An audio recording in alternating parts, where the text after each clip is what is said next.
જૂના અને જર્જરિત બનેલા સ્ટ્રક્ચરના પુનઃનિર્માણ માટે સરકારે મહત્વનો નિર્ણય લીધો છે. આગામી 90 દિવસ માટે નહેરમાં સિંચાઈનું પાણી બંધ રહેશે.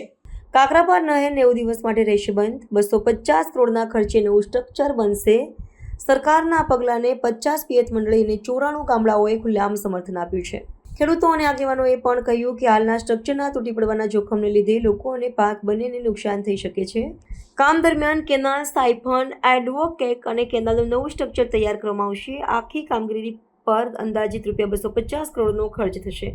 ખાસ વાત એ છે કે આ 90 દિવસ દરમિયાન ઉનાળુ ડાંગરના પાક પર કોઈ મોટી અસર પડશે નહીં, કારણ કે ગામડાઓમાં નદીઓ, તળાવો અને કૂવો જેવા સ્ત્રોતો જળસંગ્રહ માટે ઉપલબ્ધ છે. ખેડૂતો ડાંગરની જગ્યાએ અન્ય પાક લઈ શકે છે. છતાં ખેડૂત આગેવાન મનર પટેલે જણાવ્યું કે નહેર બંધ હોવાને કારણે ડાંગરના કુલ ઉત્પાદનમાં અંદાજે 10% ઘટાડી આવી શકે છે. તેમણે વધુમાં કહ્યું કે ડાંગરનું વાવેતર સામાન્ય રીતે 15 માર્ચ સુધી પૂર્ણ થાય છે, તેથી નુકસાનની નિયંત્રિત થઈ શકે છે. નહેર બંધ હોવાના પરિણામે શેરડીના વાવેતરમાં પણ ફેરફાર થશે. 1 ઓક્ટોબરના બદલે હવે ખેડૂતોએ 20 સપ્ટેમ્બરથી શેરડીનું વાવેતર શરૂ કરી શકાય તેવી શક્યતા જણાઈ રહી છે, જે કેલેન્ડર પ્રમાણે પાક માટે લાભદાયી બની શકે છે. હાલ પૂરતું નહેર બંધ સંબંધિત કોઈ સત્તાવાર નોટિફિકેશન જાહેર થયું નથી, પરંતુ સરકારી સ્તરે તૈયારીઓ શરૂ થઈ ગઈ છે અને ગામડાઓમાં કાર્ય પણ જલ્દી શરૂ થવાની શક્યતા છે.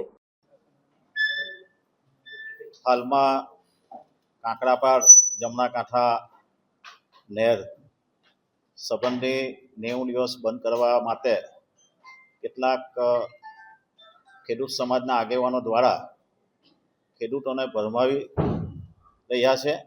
એ બાબતે મારે ખુલાસો કરવાનો કે જે કેનાલ 1958થી 1965ની અંદર એની પર જે સ્ટ્રક્ચરો બનાવવામાં આવેલ છે એ 65 વર્ષ જૂના છે. એ સ્ટ્રક્ચરો ભૂતકાળની અંદર એ મેટલ અને રબરથી બનાવવામાં આવેલ છે, એના પિલ્લરો, અને એ ક્યારે તૂટી પડે એ કોઈક સંભાવના નથી. એને સ્ટ્રક્ચરો બનાવવા માટે અને ખેડૂતોને છેવાડાના ગામ સુધી પાણી પહોંચાડવાની ખૂબ જ જરૂરિયાત છે.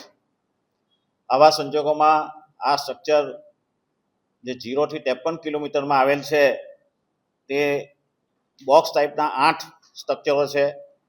3 એક્વાડેક છે અને બાકીના કેનાલ સાયફન છે. જે કેનાલ સાયફન છે એ માત્ર 30 થી 40 દિવસમાં બની શકે એમ છે. જે એક્વાડેક છે જે નદીનું પાણી નીચેથી જાય છે અને ઉપર બ્રિજના સ્વરૂપે નહેરનું પાણી વહન થાય છે.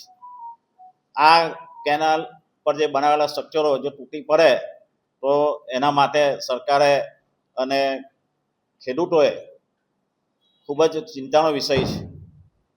ખાસ કરીને આ જે સ્ટ્રક્ચરો છે એ બનાવવા માટે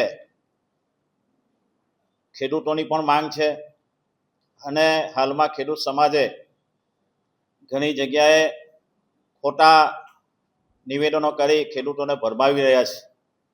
આ બાબતે મારું નિવેદન એવું છે કે ખેડૂતોને કોઈ પાક બગાડવાનો નથી. ઉનાળુ ડાંગર કરવા માટે પણ હજુ 4 મહિનાનો સમય છે. ફેબ્રુઆરીની અંદર વાવેતર થતું હોય છે. સુગર ફેક્ટરી પણ જે ઓક્ટોબરની તારીખ હતી એમાં પણ 10 દિવસ વધારો કરી અને સપ્ટેમ્બરમાં વાવેતર કરવાનું વિચારી રહેલ છે અને એની જાણ પણ દરેક ખેડૂતોને કરવામાં આવી છે. એટલે આ જે સ્ટ્રક્ચરો છે એના માટે પણ સરકારે આપણા સુરત જિલ્લામાં 250 કરોડ રૂપિયાની ફાળવણી કરી છે અને એની સાથે સાથે અંકલેશ્વર વિભાગમાં પણ 50 કરોડ રૂપિયા સરકારે ફાળવ્યા છે. એટલે આ બધા સ્ટ્રક્ચરોના પુનઃનિર્માણ માટે આ દક્ષિણ ગુજરાતના સુરત જિલ્લાના અને ઓલપાડ તાલુકાના ખેડૂતો દ્વારા લગભગ 50 કરતાં વધુ પિયત મંડળીઓ, અન્ય સહકારી મંડળીઓ અને 97 ગ્રામ પંચાયત પૈકી 94 પંચાયતો પણ આ બાબતે સમર્થન જાહેર કરે છે.